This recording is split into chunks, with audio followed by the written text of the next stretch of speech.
இப்போ வெறும் உடம்பு தான் பகவத்கீதையில் சொன்ன மாதிரி உடம்பை கொள்வாய் என்று கிருஷ்ண பரமாத்மா வந்து அர்ஜுனனுக்கு சொன்ன மாதிரி உடம்பு உடம்பு ஒன்றும் இல்லை, ஆத்மா தான். எவ்ரி ஒன் இஸ் ஆத்மா தான் உள்ள. அந்த சோல் வந்து பியூர். சோல் வந்து எப்பயுமே பியூராக தான் இருக்குது.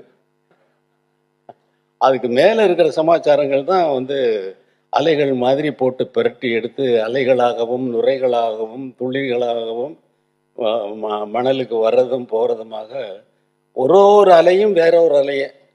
அதே போல் நமக்கு வர்ற தாட்ஸ் எல்லாம் ஒரு நாளைக்கு எடுத்து உட்காந்து ஆராய்ஞ்சு பார்த்தோம்னா, ஆராய்ஞ்சு பார்க்க வேண்டியதில்லை, என்ன தாட்ஸ் வருதுன்னு கவனித்து பார்த்தாலே போதும்.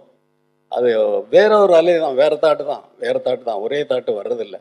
ஒரே தாட்டு வரணும்னா குரு அனுகிரகம் வேணும். அந்த குரு அனுகிரகம் பரிபூர்ணமாக இருந்தால் வேறு எதை பற்றியும் கவலை இல்லை.